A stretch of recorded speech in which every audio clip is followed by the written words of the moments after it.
नमस्कार, मैं अभिषेक कुमार आप सभी का स्वागत करता हूं रेलवे कैंपस यूट्यूब चैनल पे। तो आप सभी को मेरा जय गुरु। तो चलिए, हीट एंड टेम्परेचर हम लोग देख रहे हैं और आप सभी को पता होना चाहिए कि अगर आप रेलवे के एग्जामिनेशन की तैयारी कर रहे हो या आप किसी भी स्टेट की तैयारी कर रहे हो, जैसे कि झारखंड एसएससी, बिहार एसएससी, दरोगा, चाहे स्टेट दरोगा में, चाहे बिहार अभी आपकी वैकेंसी आई हुई, झारखंड दरोगा में वैकेंसी देखने को मिलेगी। इसके अलावा एलपी में सीबीटी 1 और सीबीटी 2 दोनों एग्जामिनेशन में अगर आप बात कर लेते हैं 1 और 2 में, तो हीट एंड टेम्परेचर से आपके सवाल रहेंगे। टेक्नीशियन में, जेई में, ग्रुप डी में भी देखने को मिलेगा, एनटीपीसी में। लेकिन आपको पता होना चाहिए कि एनटीपीसी, जेएसएससी, बिहार एसएससी और दरोगा जैसे एग्जामिनेशन में आपको ये जो चैप्टर है हीट एंड टेम्परेचर जो चैप्टर है, जिसमें मैंने आपको लिखा है लेटेस्ट न्यूमेरिकल जो पूछे गए हैं और जो एक पैटर्न फिक्स होता है न्यूमेरिकल्स का और थ्योरेटिकल क्वेश्चन। तो ये जो थ्योरेटिकल क्वेश्चन है ना, तो ये जो आज का जो टॉपिक है आइडियल गैस इक्वेशन जो आप देख पा रहे होंगे, ये वो टॉपिक है जहां से थ्योरेटिकल क्वेश्चन आपसे पूछ लिए जाते हैं और इसीलिए आपको ये टॉपिक अच्छे से करके जाने हैं। जैसे कि जेएसएससी की तैयारी कर रहे हो, एनटीपीसी की तैयारी कर रहे हो आप, या बिहार एसएससी, दरोगा जैसे एग्जामिनेशन की तैयारी कर रहे हो। लेकिन इसका मतलब ये बिल्कुल मत सोचिएगा कि एलपी में ये नहीं पूछा गया है सवाल, यहां से पूछा गया भाई, न्यूमेरिकल भी पूछ लिया गया, थ्योरेटिकल भी पूछा गया। मतलब रेलवे वालों के लिए तो कंपलसरी है ये टॉपिक। लेकिन जैसे स्टेट वाले जो एग्जामिनेशन होते हैं वहां पे भी मैं ये टॉपिक करवाता हूँ। टॉपिक का नाम है आइडियल गैस इक्वेशन। तो पहले देख लेते हैं। जैसे कि मैंने सिलेबस में आपको बताया था, सबसे पहले टेम्परेचर स्केल खत्म करेंगे, किए हैं हम लोग। उसके बाद स्पेसिफिक हीट, लेटेंट हीट, इसका फिर कॉम्बिनेशन हमने किया थ्योरेटिकल और न्यूमेरिकल्स के साथ। क्वेश्चन थ्योरेटिकल भी किए हमने। फिर न्यूटन्स लॉ ऑफ कूलिंग हमने किया और जो एक्स एक्स्ट्रा जो मैंने लिखा था उसी में आज हम लोग देखेंगे आइडियल गैस इक्वेशन। देन फिर नेक्स्ट क्लास में हम लोग देखेंगे मोड ऑफ हीट ट्रांसफर। देखिए यही सब जो क्वेश्चन है, जैसे मोड ऑफ हीट ट्रांसफर हो गया आपका, आइडियल गैस इक्वेशन हो गया, ये आपका वेरी वेरी इंपॉर्टेंट जो देख रहा है, pressure, boiling point, melting point.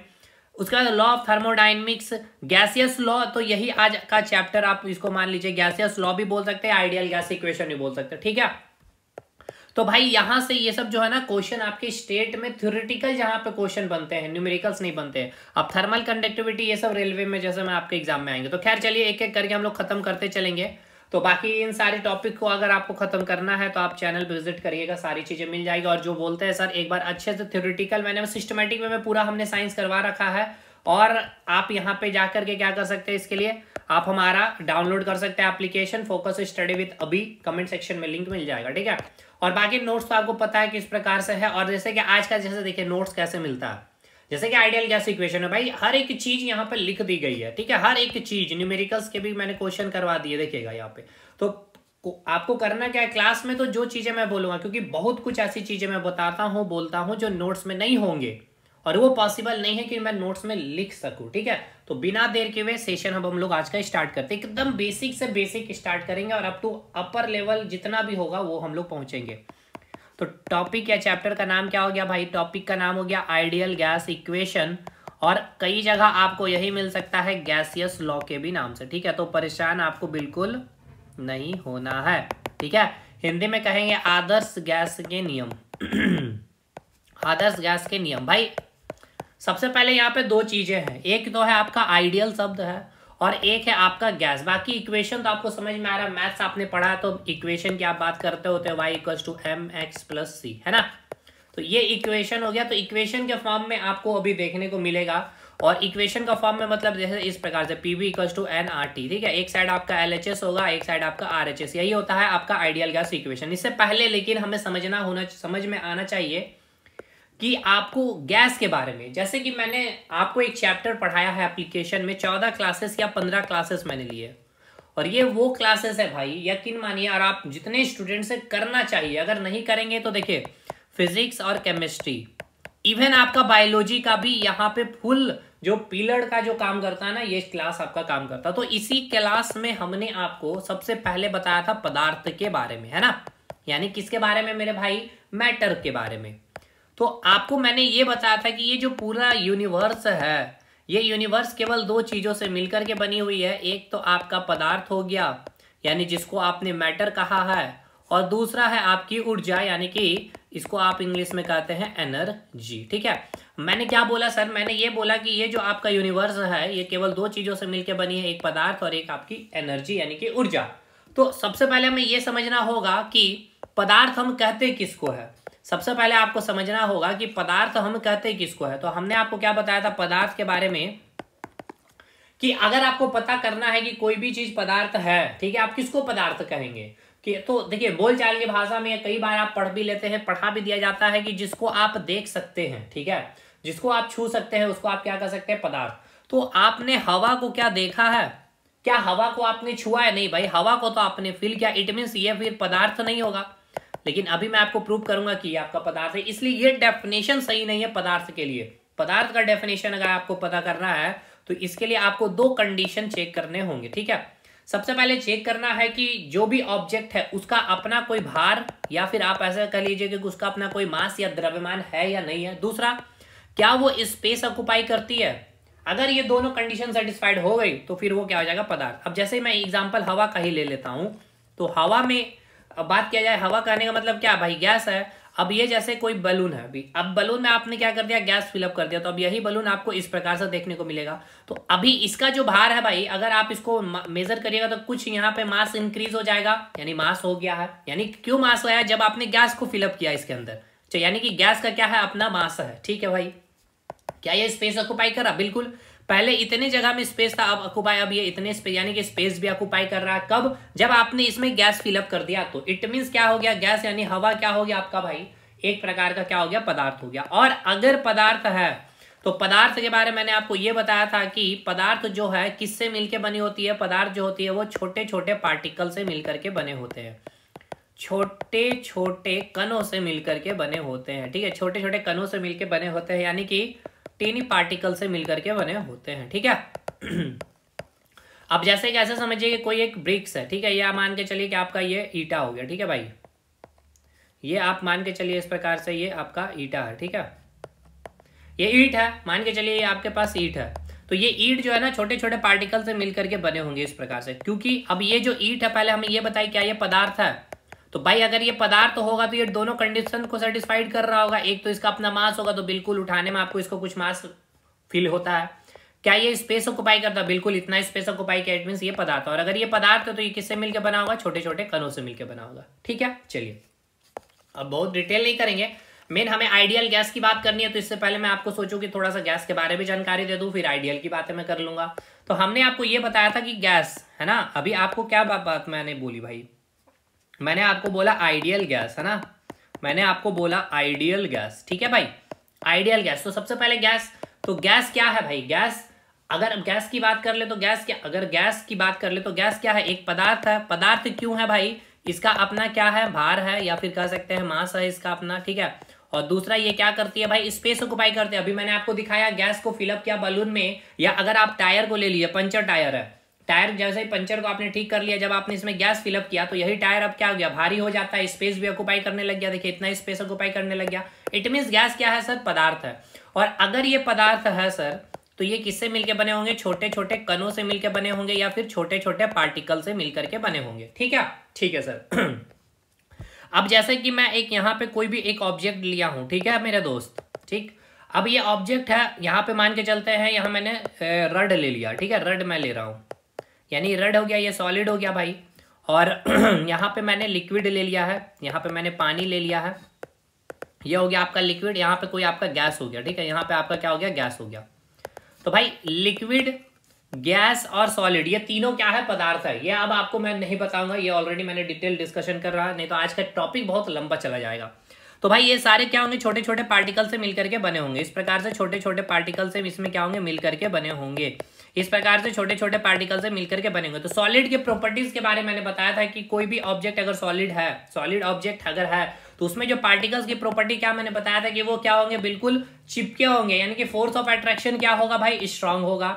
उसके बीच जो मॉलिक्यूलर जो स्पेस होगा वो क्या होगा, नेग्लिजिबल होगा। यहाँ पे अगर आपकी बात करें इसकी जो काइनेटिक एनर्जी है, तो काइनेटिक एनर्जी 0, ये क्या करेंगे, केवल वाइब्रेशन करेंगे। लेकिन यही लिक्विड के केस में जो पार्टिकल्स यहाँ पे आपको देखने को मिलेंगे, तो यहाँ पे जो लिक्विड में पार्टिकल्स आपको जो देखने को मिल रहे हैं, इनके बीच क्या है, थोड़ा सा स्पेस होगा, फोर्स ऑफ अट्रैक्शन थोड़ा सा कमजोर हो जाएगा, और इसके पास थोड़ी सी काइनेटिक एनर्जी आ जाएगी। लेकिन यही अगर गैस में देखेंगे तो इस प्रकार से गैस के पार्टिकल्स आपको मिलेंगे, जहां पे फोर्स ऑफ अट्रैक्शन नेग्लिजिबल या आप कह लीजिए 0 हो जाती है, और इसके पास काइनेटिक एनर्जी क्या होती है भाई, मैक्सिमम हो जाती है, ठीक है। और मॉलिक्यूलर स्पेस क्या हो जाता है भाई, इनफाइनाइट, यानी इसके स्पेस क्या हो जाता है, बहुत अधिक हो जाता है, क्योंकि फोर्स ऑफ अट्रैक्शन ही कम हो गया। जैसे कि ऐसे समझिए, ये दो चीजों को आपने इस प्रकार से बांध करके रखा, ठीक है, और यहाँ पे दो चीजों को आपने इस प्रकार से चिपका के रखा, और अब ये दो चीजें बिल्कुल एकदम अलग हो चुकी है। तो यहाँ पे इस फर्स्ट केस में ये दूसरा केस है और ये तीसरा केस है। इस केस में आपको क्या दिख रहा है, इन दोनों के पार्टिकल्स के बीच में कोई स्पेस है, तो आप कहिएगा नहीं, फोर्स ऑफ अट्रैक्शन, यानी कि दोनों एक दूसरे को क्या है, एकदम जोर से आकर्षित करके बांध करके रखा है, यानी कि मैक्सिमम है फोर्स ऑफ अट्रैक्शन। इसके बीच काइनेटिक एनर्जी क्या है भाई, काइनेटिक एनर्जी क्या है, 0 है यहाँ पे। लेकिन अब इस केस में देखेंगे तो यहाँ पे कुछ स्पेस आ गया, यानी मिनिमम कुछ स्पेस यहाँ पे देखने को मिल रहा है। फोर्स ऑफ अट्रैक्शन क्या हो गया, थोड़ा सा घट गया है, यानी कि लो हो चुका है, और यहाँ पे कुछ इसके पास काइनेटिक एनर्जी भी आ चुकी है, यानी कि कुछ काइनेटिक एनर्जी भी इसके पास आ चुकी है। लेकिन अब यहाँ पे देख रहे हैं इसके पास मॉलिक्यूलर जो स्पेस है, मॉलिक्यूलर स्पेस क्या हो गया भाई, इनफाइनाइट हो चुका है। क्यों, क्योंकि इसके बीच जो फोर्स ऑफ अट्रैक्शन था वो 0 हो चुका है, या फिर आप कह सकते हैं नेग्लिजिबल, यानी जो पकड़ के रखा हुआ था वो बिल्कुल फोर्स ऑफ अट्रैक्शन खत्म हो चुका है, और इसके पास काइनेटिक एनर्जी क्या आ चुकी है, मैक्सिमम, यानी ये पार्टिकल इधर भाग रहा है, ये पार्टिकल इधर भाग रहा है, या इधर भाग रहा है, या इधर या इधर कहीं भी।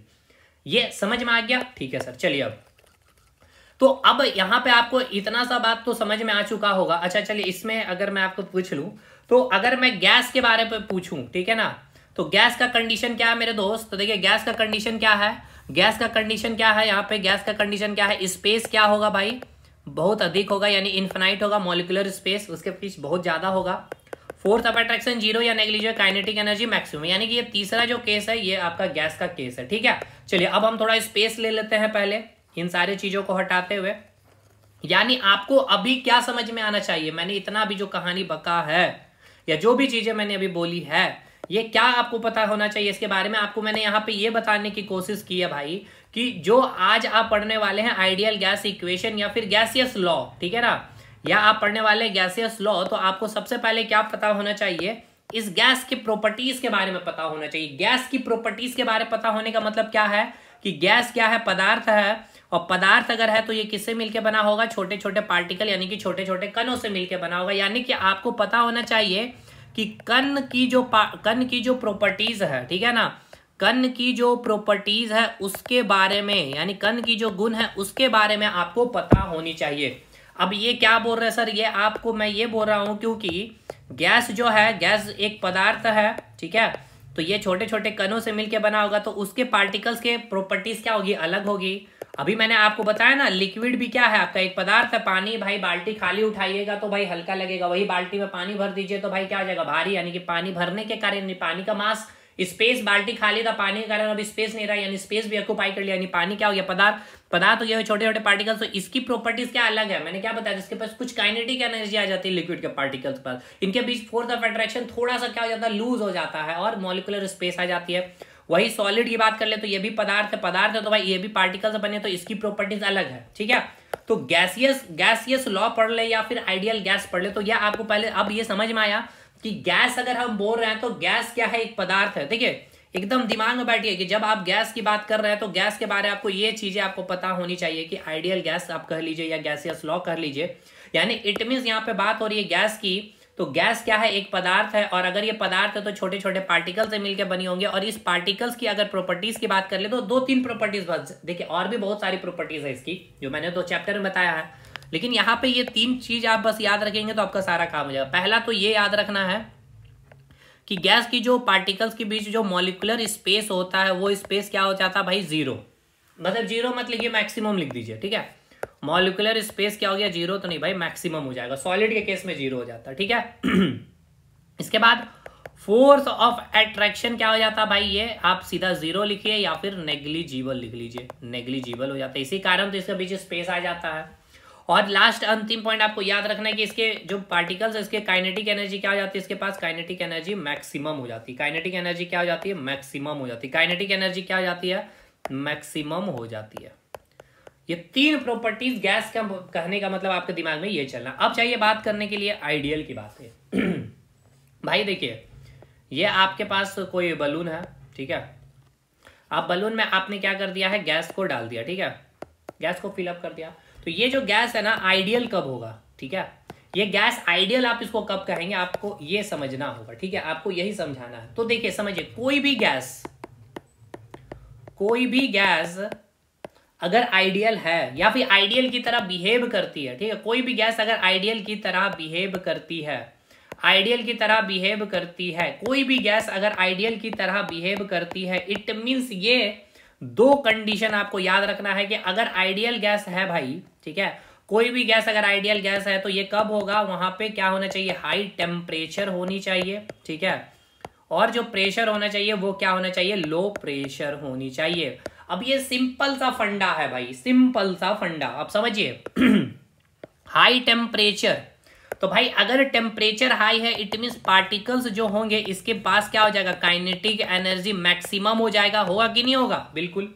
लो प्रेशर है, यानी कि ये जो आपके पास बलून है इसके अंदर जो गैस फिलअप किया आपने, इधर से जो आप प्रेशर दाब रहे हैं वो प्रेशर एकदम दाबना आपने छोड़ दिया, तो प्रेशर आपने कम कर दिया है। अगर आप प्रेशर कम कर दिए हैं तो मान लीजिए कि यहाँ से अगर आप प्रेशर लगा रहे हैं ऐसे, तो यहाँ पे जो पार्टिकल अभी ऐसे ऐसे मान लीजिए यहाँ पे 5 पार्टिकल्स मैं आपको दिखाता हूँ, ठीक है, अभी आपने यहाँ पे कोई प्रेशर नहीं लगाया, तो इस बलून के अंदर जो गैस का आपको दिखाया गया इस प्रकार से देखिएगा। ठीक है, टोटल 3 3 6 2 8 है। अब आपने क्या किया, इसमें प्रेशर डाल दिया इधर से, ठीक है, आपने इसमें प्रेशर डाल दिया, तो प्रेशर डालने के बाद क्या होगा, सिंपल सी बात है भाई, ये बलून क्या होगा, थोड़ा पचकेगा। आप पचकने के साथ साथ ये जो सारे के सारे पार्टिकल्स क्या हो जाएंगे भाई, आपस में चिपक जाएंगे, क्या हो जाएंगे, आपस में चिपक जाएंगे, यानी क्या हो जाएगा, प्रेशर आपने डाला, यानी कि प्रेशर आपने डाला तो क्या हो गया भाई, जो ये आपका क्या था भाई, प्रेशर आपने डाला तो ये जो इसके बीच में जो स्पेस था ये क्या हो गया, स्पेस कम गया, यानी कि ये चिपक गया है। तो आइडियल गैस का कंडीशन याद रखिएगा, एट हाई टेम्परेचर। तो हाई टेम्परेचर मतलब क्या है, अब इसको समझिए, हाई टेम्परेचर के भी कंसेप्ट को देखिए। अब यहां से आप हीट दे रहे हैं, तो हीट देने के कारण क्या होगा, ये पार्टिकल के पास काइनेटिक एनर्जी, तो ये भाई मॉलिक्यूल्स इधर भागेगा, ये इधर भागेगा, ये इधर भागेगा, इधर भाग, यानी एक इधर है। अभी मान लीजिए इस प्रकार से आपका व्यवस्थित है बैलून के अंदर। अब आपने हीट दिया तो अब यही क्या आपको देखने को मिलेगा, एक पार्टिकल्स इधर, एक पार्टिकल्स इधर, एक पार्टिकल्स इधर, एक पार्टिकल, तो दूर दूर भागेगा, यानी कि इसके पास काइनेटिक एनर्जी मैक्सिमम हो जाएगा, और इसके बीच जो होगा स्पेस क्या हो जाएगा, अधिक हो जाएगा, यानी अधिक हो जाना यानी कि क्या हो जाएगा भाई, मॉलिक्यूलर स्पेस अधिक हो जाएगा, है ना, मॉलिक्यूलर स्पेस अधिक हो जाएगा। तो आइडियल गैस की जब भी बात होगी, आइडियल गैस कहने का मतलब यह है कि जो गैस है उसकी जो पार्टिकल्स की जो प्रॉपर्टी होनी चाहिए, क्या होनी चाहिए, उसके पास काइनेटिक एनर्जी मैक्सिमम हो जाएगी। काइनेटिक एनर्जी अगर मैक्सिमम होगी इट मींस क्या होगा, वहां पे टेम्परेचर हाई होना चाहिए, हाई टेम्परेचर होगा तब तो उसके पास काइनेटिक एनर्जी होगी, और मॉलिक्यूलर स्पेस अधिक होगा भाई। अगर मॉलिक्यूलर स्पेस अधिक हो रहा है हाई टेम्परेचर के कारण, यानी कि वहां पे प्रेशर क्या हो रहा होगा, लो हो रहा होगा। अभी मैंने आपको दिखाया, आप जैसे ही यहाँ पे आप प्रेशर लगाए हुए तो सारे पार्टिकल्स इस प्रकार से चिपके हुए हैं, अब दबाना आप छोड़ दिए तो ये बलून क्या हो जाएगा, इस पर फैल जाएगा, तो इसके बीच क्या हो जाएगा, स्पेस अधिक आ जाएगा, है ना। तो आइडियल गैस अब आपको समझ में आया कि नहीं, पहले हमें ये बताइए।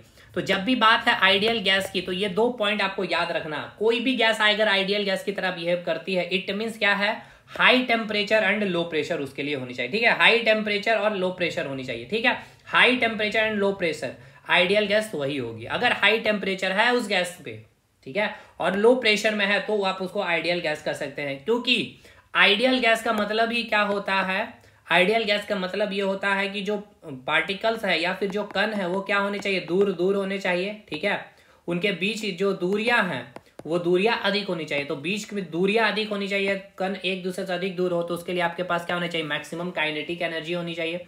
तो काइनेटिक एनर्जी अधिक कब होगा, जब आप उसको हाई टेम्परेचर देंगे। दूसरा, और इसके साथ साथ अगर आप उसका प्रेशर अगर कम कर देंगे, लो प्रेशर अगर आप कर देंगे, तो लो प्रेशर कर देंगे तो उसके बीच स्पेस है वो क्या हो जाएगा, अधिक हो जाएगा। चलिए अब ये समझ में आया, तो अब इसको मैं हटाता हूं। अब आइडियल गैस केवल मैं अगर आपसे कहूं तो अब आपके माइंड में क्या आना चाहिए, पहले हमको ये बताइए। देखिए अब मैं इसको इतना हटाता हूं, सिंपल सा, अब मैं यहाँ पे फंडा लिख रहा हूं, देखिए इतना हमने काम किया भाई, लेकिन अब आपके माइंड में क्या चलना चाहिए। देखिए आइडिया एग्जैक्टली जब आप साइंस पढ़ रहे हैं, फिजिक्स पढ़ रहे हैं, या जो भी केमिस्ट्री बायोलॉजी कुछ भी पढ़ रहे हैं, उसी तरह से आइडियल गैस कह रहे हैं जब आप, तो आइडियल गैस कहने का मतलब क्या है भाई, सबसे पहले हमें ये बताइएगा।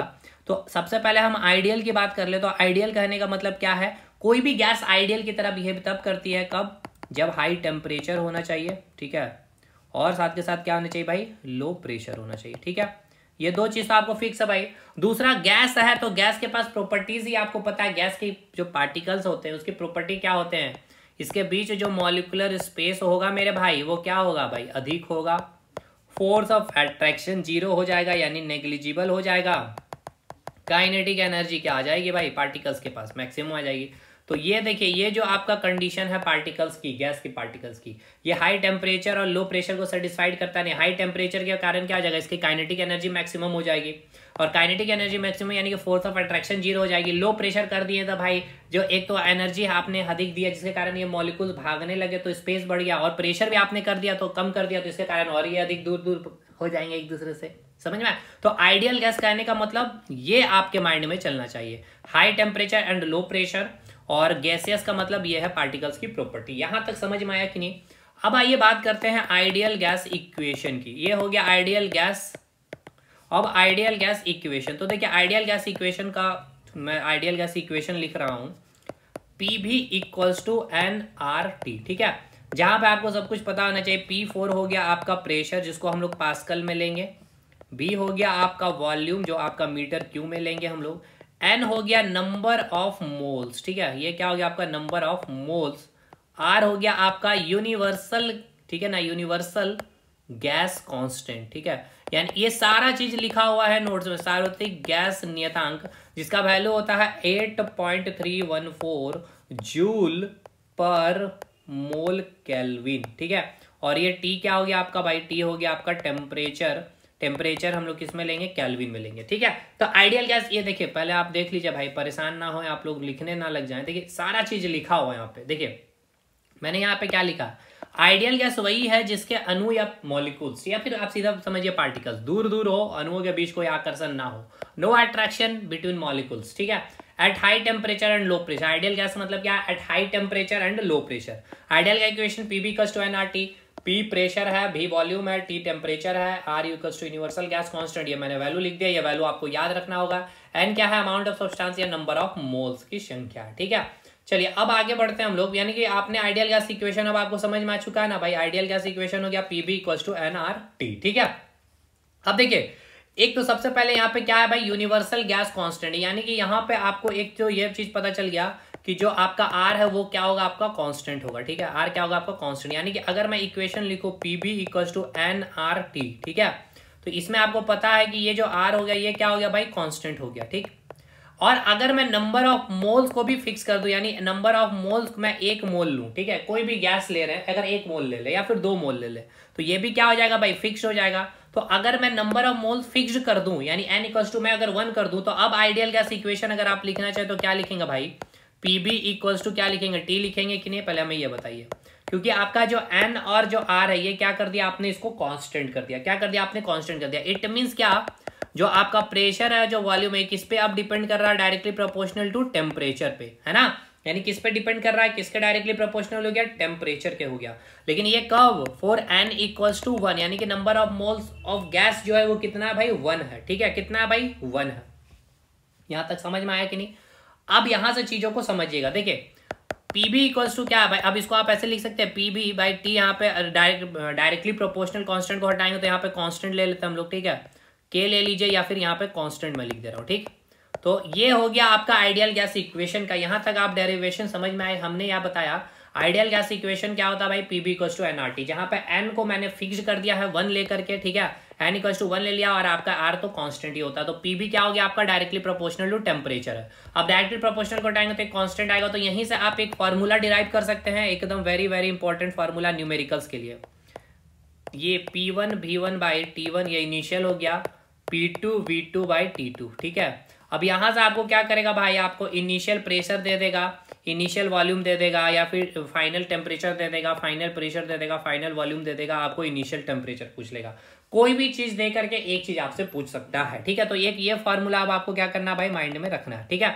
आपको क्या करना है, ये फॉर्मूला आपको अपने माइंड में रखना है। आपको क्या करना है, ये पहला फॉर्मूला माइंड में रखना है, ठीक है। चलिए ये फॉर्मूला कैसे आया ये समझ में आया कि नहीं?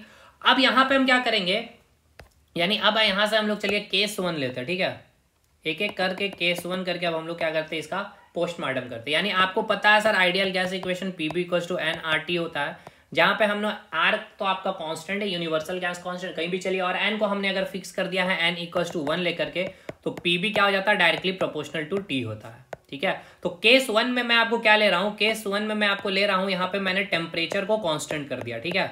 टेम्परेचर को हमने यहाँ पे साहब क्या कर दिया है, कांस्टेंट कर दिया है। यानी कि यहाँ अगर आपने टेम्परेचर कांस्टेंट कर दिया है साहब, तो हमें ये बताइए, तो अगर आप जब अच्छा अब ये याद रखना, ये चीज आपको याद रखिएगा, टेम्परेचर कांस्टेंट इट मींस ये कैसा प्रोसेस होता है, तो इसको हम लोग कहते हैं आइसोथर्मल प्रोसेस। देखिए याद करने का तरीका मैं बताता हूं, आइसोथर्मल प्रोसेस, और हिंदी में हम इसे कहते हैं समतापीय प्रक्रम, ठीक है, समतापीय प्रक्रम। तो देखिए एक तो भाई यहाँ पे टेम्परेचर यानी कि आपका क्या कांस्टेंट हो रहा है, तापमान कांस्टेंट हो रहा है। तापमान क्या हो जा रहा है भाई, नियत हो जा रहा है, ठीक है। तापमान क्या जा रहा है, नियत। तो यहाँ पे ताप आ रहा, तो देखिए यहाँ पे भी ताप है।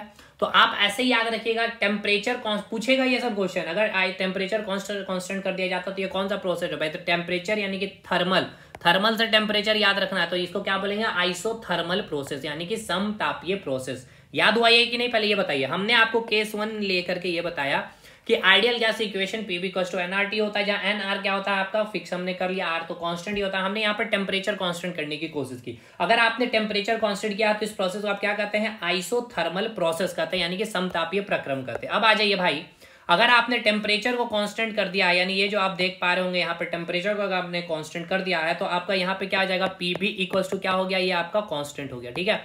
पीबी इक्वल्स टू कांस्टेंट होगा कि नहीं, पहले हमें ये बताइए, पीबी इक्वल्स टू क्या हो गया, कांस्टेंट हो गया।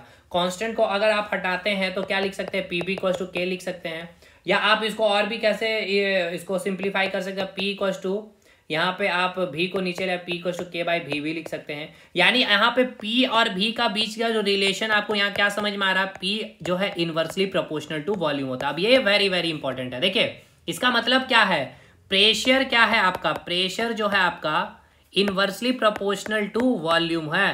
कब pressure inversely proportional to volume कब हो रहा है, ये आपका जब टेम्परेचर कांस्टेंट हो रहा है, यानी कि आइसोथर्मल प्रोसेस में, ठीक है।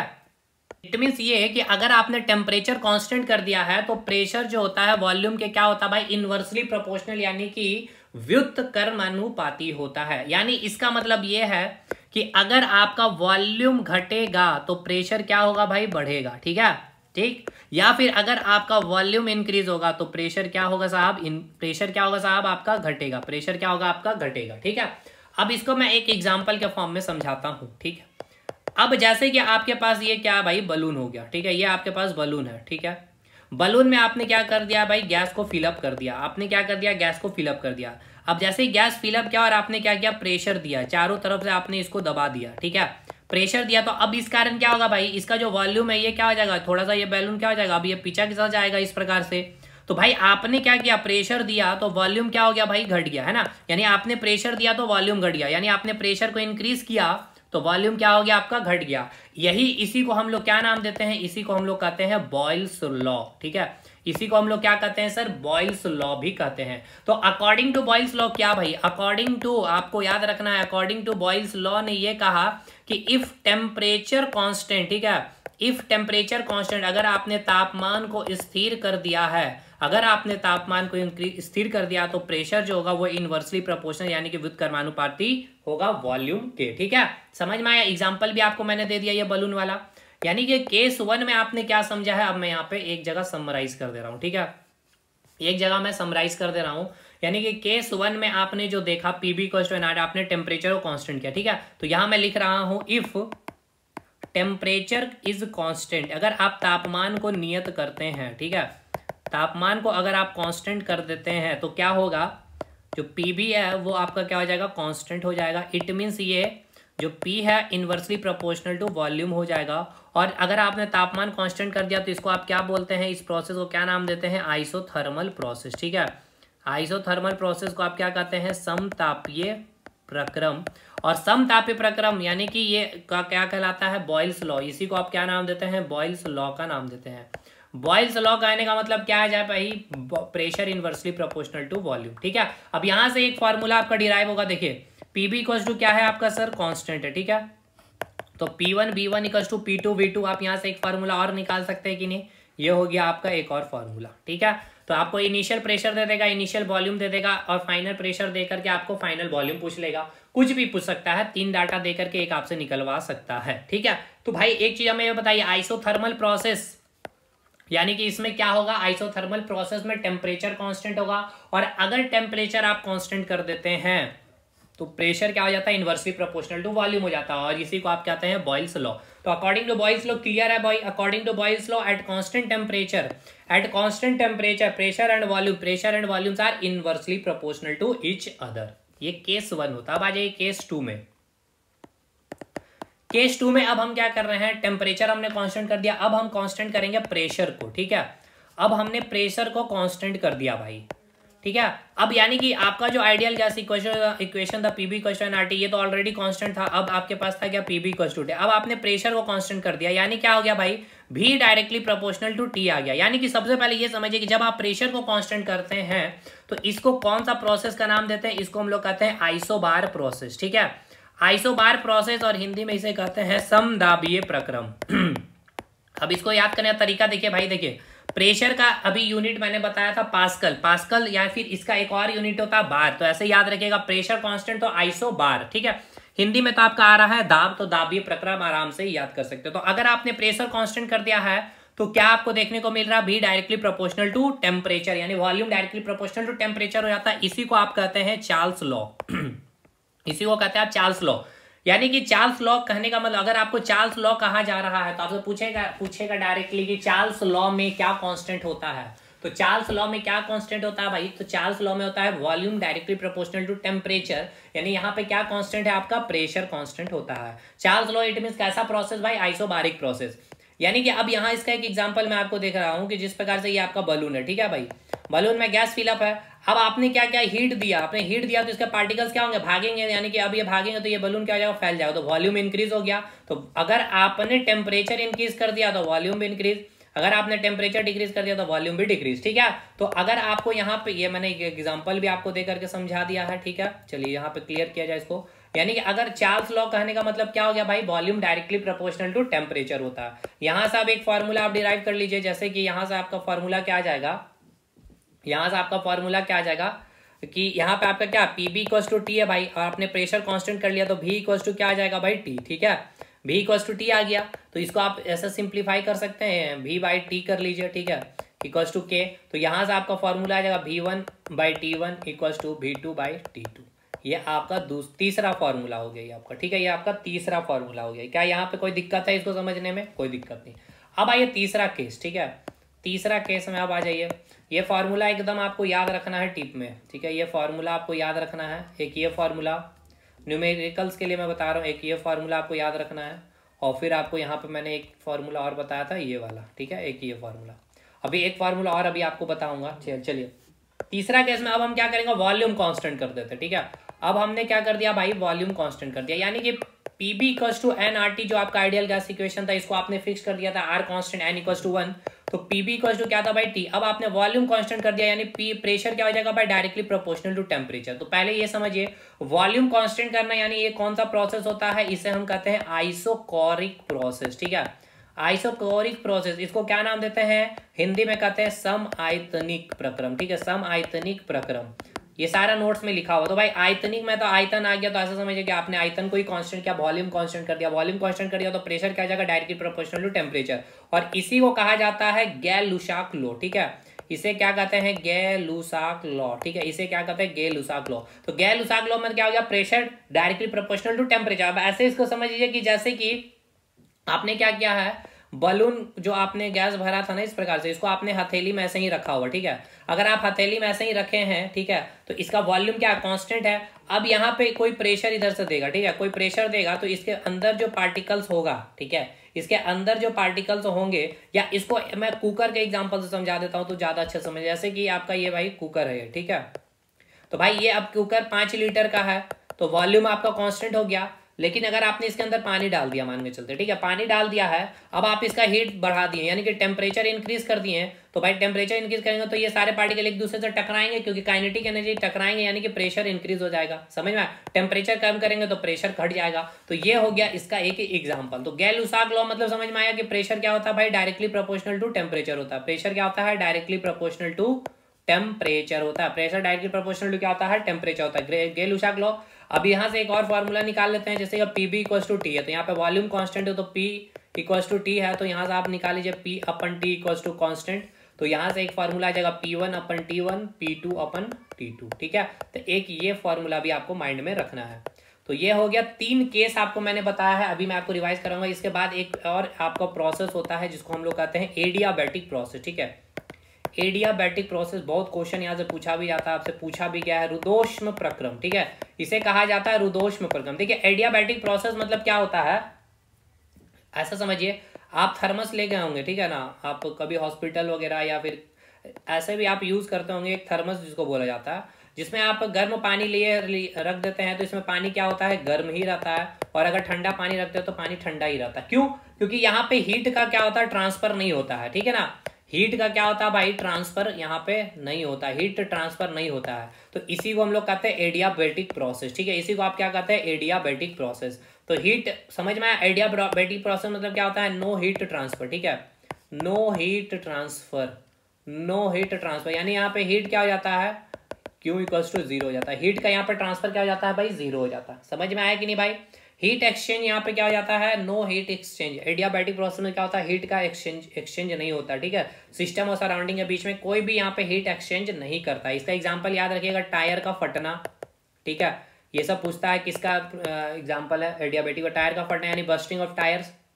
अब ऐसा समझिए, बस्टिंग ऑफ टायर कैसा है, जैसे कि टायर है, इसके अंदर रबड़ होता है भाई। अब इसके अंदर आपने गैस को फिलअप कर दिया है, अब बहुत अधिक आपने गाड़ी को चलाया, तो भाई जो गैस एक दूसरे से टकराया तो गर्म हुआ है, काइनेटिक एनर्जी है, एक दूसरे से टकराया तो प्रेशर भी इंक्रीज हुआ, तो टकराने के कारण गर्म होता है। लेकिन ये क्या भाई, आपका रबड़ है। ठीक है, ये रबड़ है। रबड़ क्या होता है, रबड़ जो होती है क्या होता है भाई, ये आपका क्या होता है, बैड कंडक्टर ऑफ हीट होता है। यानी कि हीट यहाँ से ये क्या करता है, ट्रांसफर नहीं होने देता है सराउंडिंग में। अब नहीं होने के कारण ही क्या होता है, आपका टायर ब्लास्ट कर जाता है या फट जाता है। ठीक है, दूसरा आप याद रखिएगा, ध्वनि का संचरण। ये सब क्वेश्चन पूछा गया, ध्वनि का संचरण यानी कि प्रोपगेशन ऑफ साउंड। ठीक है, समझ में आया कि नहीं आया? यानी अभी मैंने आपको क्या क्या बता दिया। चलिए नोट्स में मैं आपको रिवाइज करा दूंगा तो सबसे ज्यादा आपको मजा भी आ जाएगा। चलिए आइडियल गैस इक्वेशन यहाँ से स्टार्ट करते हैं फटाफट। चलिए क्लियर है, केस यहाँ से स्टार्ट करते हैं। ये पहला फॉर्मूला मैंने आपको बताया, चलिए स्टार्टिंग से करते हैं। आइडियल गैस, सबसे पहले हम ये बताएंगे क्या कि आइडियल गैस कहने का मतलब क्या है। कोई भी गैस अगर आइडियल गैस है तो इसका मतलब क्या होगा, eight high temperature and low pressure पे होगा। यानी कि आइडियल गैस कहने का मतलब क्या होता है,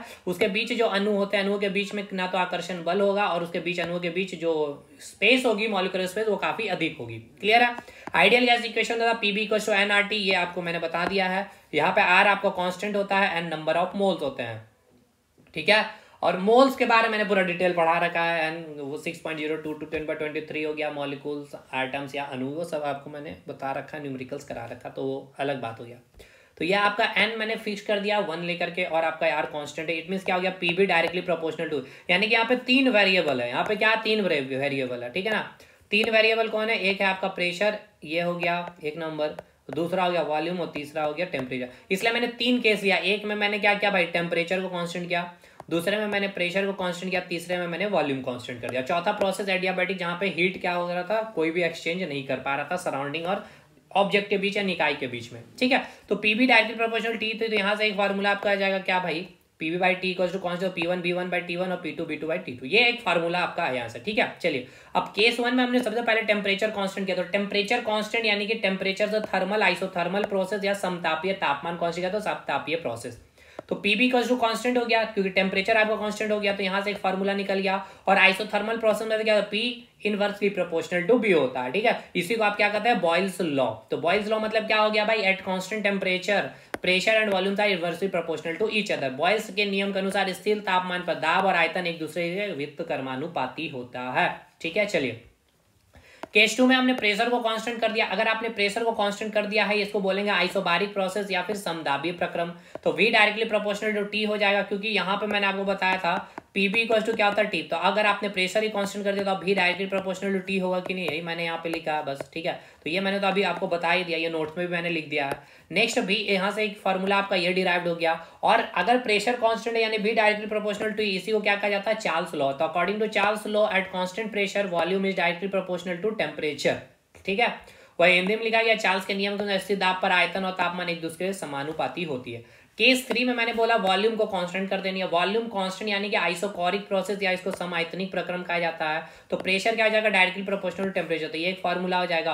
और प्रेशर डायरेक्टली प्रोपोर्शनल टेम्परेचर इसे कहा जाता है गेल-लुसाक लॉ। तो गेल-लुसाक लॉ में क्या होता है भाई, आपका वॉल्यूम कांस्टेंट होता है, याद रखना है। देखिए पूछेगा डायरेक्ट, चार्ल्स लॉ में क्या कांस्टेंट होगा, गेल-लुसाक लॉ में क्या कांस्टेंट होगा, बॉयल्स लॉ में क्या कांस्टेंट होगा, ठीक है। टेम्परेचर कांस्टेंट करने के लिए कौन से प्रोसेस कहा जाता है, आइसोथर्मल। प्रेशर कांस्टेंट करने, टेम्परेचर करने पे आइसोथर्मल, प्रेशर कांस्टेंट करने पे आइसोबारिक हो जाएगा। और अगर वॉल्यूम कांस्टेंट किया तो आइसोबारिक प्रोसेस हो जाएगा, ठीक है। और इसके बाद एक एडियाबैटिक प्रोसेस, तो adiabatic in this process exchange of heat between system and surrounding is zero, यानी इस प्रकार वातावरण और निकाय के बीच में जो ऊष्मा का स्थानांतरण किया जाता है शून्य। जैसे एग्जांपल थर्मस हो गया, प्रोपगेशन ऑफ साउंड हो गया, बस्टिंग ऑफ टायर हो गया। अब एक न्यूमेरिकल्स हम लोग कर लेते हैं। चलिए भाई, हालांकि इसका सॉल्यूशन भी हमने करवा रखा, लेकिन हम लोग इसका न्यूमेरिकल्स प्रैक्टिस करते हैं, ठीक है। क्वेश्चन क्या बोला गया आपसे, तो देखिए क्वेश्चन बोला गया एट कांस्टेंट टेम्परेचर, ठीक है। कांस्टेंट टेम्परेचर यानी कि यहाँ पे आपको पहले समझ में आ जाना चाहिए बात की टेम्परेचर आपका क्या है भाई, कांस्टेंट है। अगर टेम्परेचर कांस्टेंट है तो 2 पॉइंट आपको याद रखना, इसको हम कौन सा प्रोसेस का नाम देंगे, आइसोथर्मल प्रोसेस कहेंगे। आइसोथर्मल प्रोसेस यानी कि समतापीय प्रोसेस कहेंगे, ठीक है। अगर आइसोथर्मल कांस्टेंट है यानी तो ऐसे समझिए पीबी इक्वल टू क्या होता है, एनआरटी होता है, ये कांस्टेंट हो गया। अगर नंबर ऑफ मोल्स 1 लेंगे तो पीबी इक्वल टू टी हो गया। तो अगर ये कांस्टेंट हो गया यानी क्या हो जाएगा, P inversely proportional to V. इसी को आपने क्या कहा था भाई, बॉयल्स लॉ का नाम दिया था, आइसोथर्मल यानी कि ये हो गया बॉयल्स लॉ, ठीक है। ये दिमाग में आपको इतना फट से आ जाना चाहिए, ठीक है। चलिए इतना तो दिमाग में आ ही गया भाई, अभी मैंने आपको बताया भी था। चलिए आगे बढ़ते हैं हम। तो यहाँ पे लिखा गया है क्या कि at constant temperature pressure of a definite mass of gas, ठीक है। Definite mass of gas is inversely proportional to the volume. ये तो अभी मैंने आपको बताया था कि अगर टेम्परेचर कांस्टेंट होगा तो प्रेशर क्या आ जाएगा भाई, इनवर्सली प्रोपोर्शनल टू वॉल्यूम। इसी को आपने तो कहा था बॉयल्स लॉ जब टेम्परेचर कांस्टेंट किया था। चलिए आइए मैं आपको दिखा भी देता हूँ। अगर आपको मैं केस 1 की बात करूँ तो टेम्परेचर कांस्टेंट किया था तो यहाँ पे आया था, और इसी को आपने कहा था बॉयल्स लॉ। तो वही तो लिखा है कि pressure inversely proportional to volume, ये क्वेश्चन में ही आपका लिख दिया गया। देखिए यहाँ लिखा गया है at constant temperature pressure of a definite mass of gas is inversely proportional to the volume if the pressure is reduce to 20%। अगर आप बोला गया कि प्रेशर को कम कर दिया जाए तो सिंपल सा लॉजिक है भाई, अगर आपने प्रेशर को कम कर दिया है तो वॉल्यूम क्या करेगा भाई, बढ़ेगा। तो एक तो माइनस वाला ऑप्शन होगा नहीं, ये माइनस वाला ऑप्शन होगा। अब या तो 33% होगा या 25% होगा, क्योंकि प्रेशर रिड्यूस हुआ है तो भाई वॉल्यूम क्या होगा, इंक्रीज होगा। तो 2 ऑप्शन तो आपने ऐसे ही हटा लिया। चलिए अब यहाँ पे थोड़ा सा अगर आप माइंड भी यूज करिए तो विदाउट कॉपी पेन आप इस क्वेश्चन को बना सकते हैं। तो खैर आगे पहले क्वेश्चन को पढ़ते हैं हम लोग, ठीक है। चलिए इतना तो आपको क्लियर है यहाँ पे कि इंक्रीज होगा या डिक्रीज होगा, यानी इंक्रीज होगा सर, क्योंकि आपने प्रेशर को क्या किया सर, आपने प्रेशर को रिड्यूस किया है तो वॉल्यूम क्या होगा भाई, इंक्रीज होगा। तो आपसे बोला गया find the respective change in volume, यानी वॉल्यूम के बारे में बताइए कि क्या चेंज आ रहा है। हिंदी में आप पढ़ लीजिए क्वेश्चन को, वही चीज है कि तापमान को स्थिर करके गैस एक निश्चित द्रव्यमान का एक दाब, यानी कि निश्चित द्रव्यमान का दाब जो है आयतन के व्युत्क्रमानुपाती होता है। यदि दाब 25% कम हो जाए तो क्या होगा। चलिए ठीक है सर, इस क्वेश्चन को हम लोग बनाते हैं। देखिए आपको क्या दिया गया, मैं पूरा डिटेल में बना दे रहा हूँ। आपको बोला गया सर टेम्परेचर को क्या कर दिया गया सर, कांस्टेंट कर दिया गया। तो सबसे पहले सारी संभावनाओं को लिखे। टेम्परेचर कांस्टेंट मतलब ये कौन सा प्रोसेस है सर, आइसोथर्मल प्रोसेस है। ये आइसोथर्मल प्रोसेस है, यानी कि ये कौन सा प्रोसेस है सर, समतापीय प्रोसेस है, ठीक है। समतापीय प्रोसेस को ही तो मैंने आपको बोला था कौन सा लॉ सर, बॉयल्स लॉ, ठीक है। बॉयल्स लॉ कहने का मतलब ही क्या था sir, pressure inversely proportional to volume, जिसका एग्जाम्पल मैंने आपको बलून वाला दिया था। ये जो आपका बलून था ये वाला, ठीक है, इसमें गैस भरा हुआ था। अगर आप प्रेशर दे रहे थे तो इसका वॉल्यूम क्या हो रहा था, घट रहा था, ठीक है। तो और अगर आप प्रेशर को घटा रहे थे भाई तो वॉल्यूम बढ़ रहा था। तो यहाँ पे बोला गया कि प्रेशर को रिड्यूस कर दिया गया 25%। तो अगर प्रेशर आपका रिड्यूस हो गया तो सिंपल सी बात है वॉल्यूम इंक्रीज हो जाएगा, ठीक है। तो भाई प्रेशर कितना रिड्यूस, अच्छा यहाँ से पहले इसका फॉर्मूला भी मैं डिराइव कर, अच्छा इसको थोड़ा सा और मैथमेटिकली मैं खोलता हूँ। 25%, ठीक है, 25% को आप लिख सकते हैं 25%, यानी प्रेशर क्या था भाई 100 था तो 25% रिड्यूस, 25% घट गया। यानी कि इनिशियल प्रेशर अगर 100 था तो आपने रिड्यूस किया 25%, यानी अब प्रेशर कितना है, 75 है। क्लियर है।